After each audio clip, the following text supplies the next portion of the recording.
Okay, motion equations. So previously I showed you how using basically an algebra graphs that you can get to most of the motion equations and where they came from. You can also do the same, get to the motion equations using calculus. So let me show you how that's done. It's kind of interesting to see this, and also encourage you to follow through just so you get comfortable thinking about derivatives and integrals and how we can use these, and some of the tricks that we can come up with along the way. So what are our three equations? So we have a velocity final is going to be v initial plus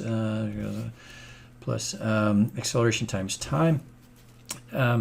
Second one is what comes to mind is x final, x initial plus initial velocity times time plus 1/2 acceleration times time squared.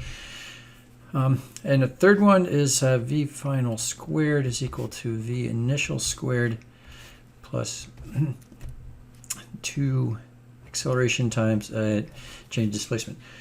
Again, notice that I'm using initial and final here because 0 is going to come into play. So normally we would just say, v is v final and v naught would be initial. So here I'm going to use initial and final because it makes the math a little bit clearer.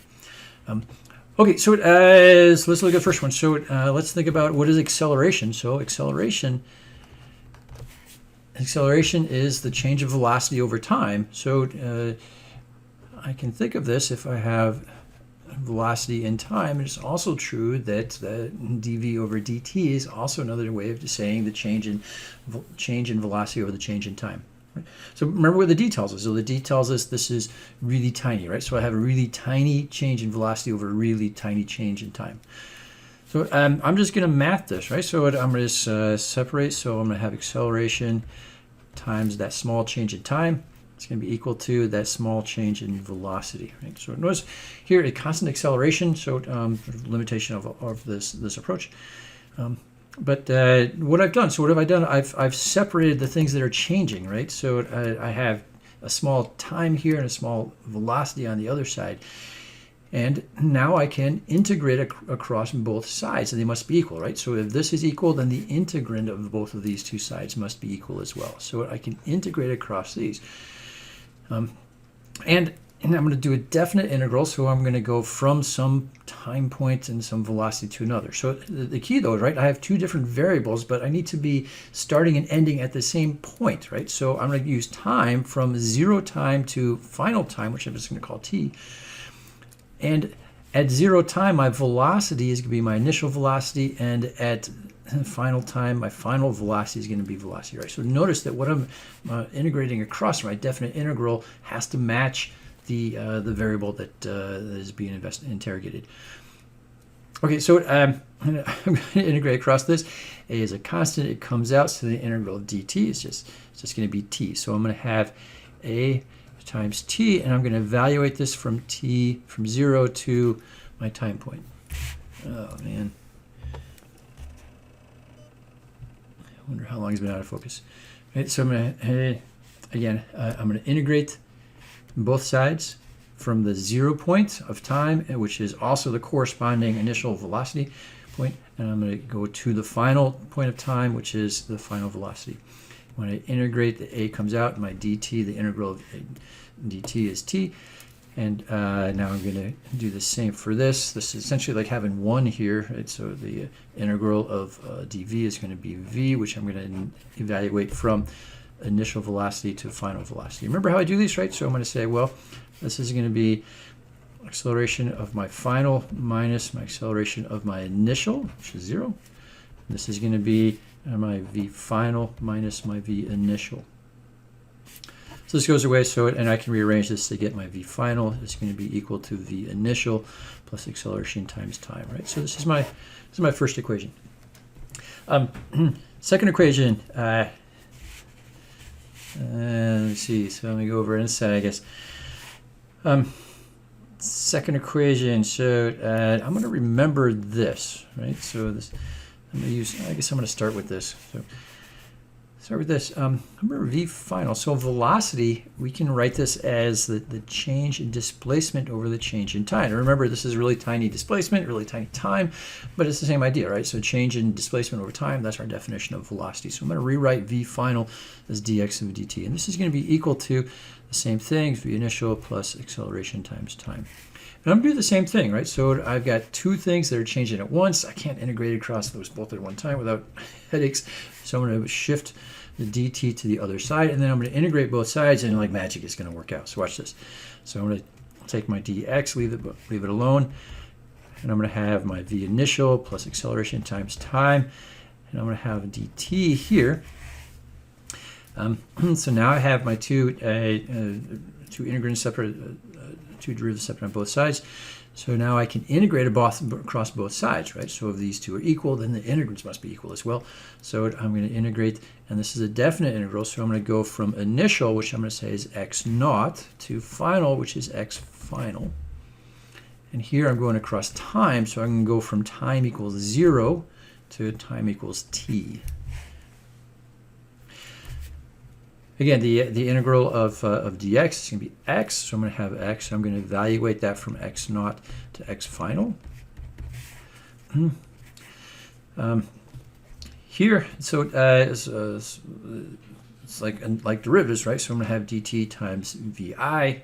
Take the derivative of that. It's going to be just t. So I'm going to have v times t, and I'm going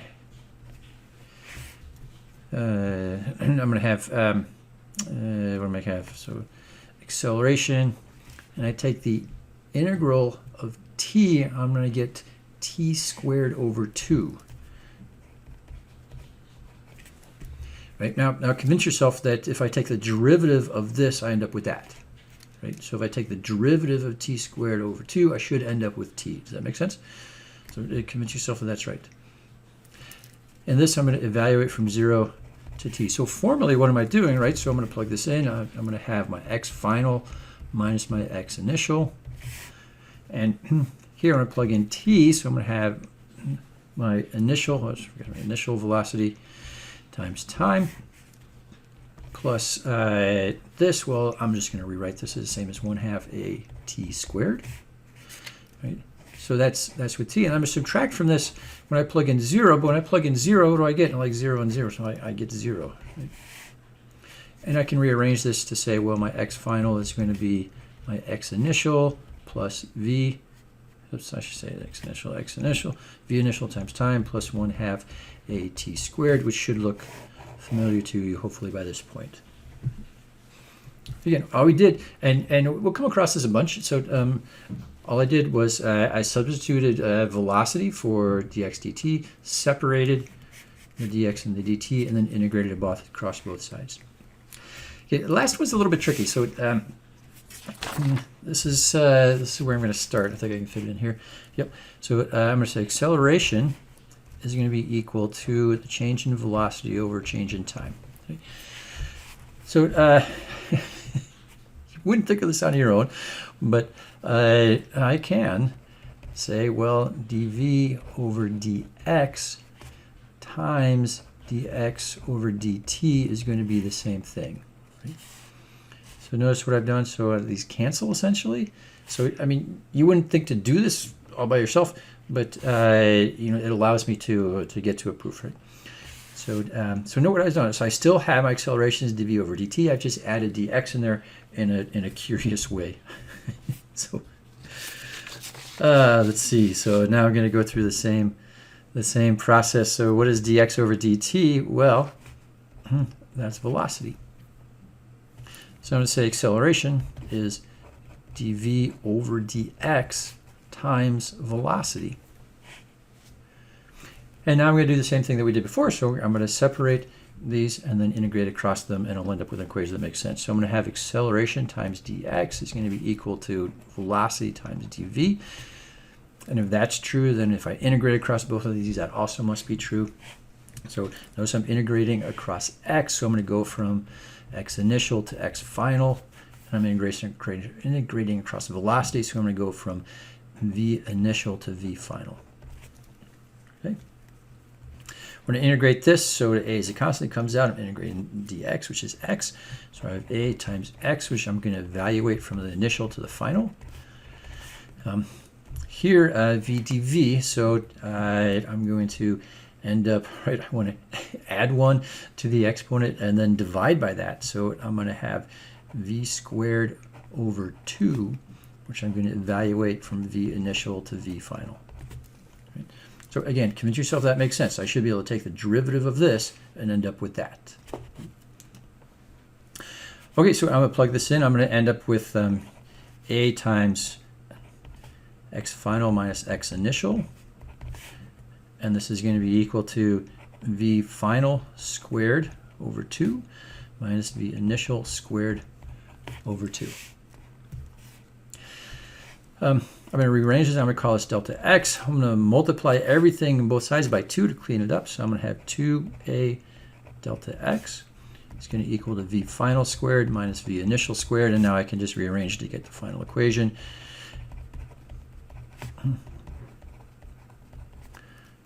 And there you go.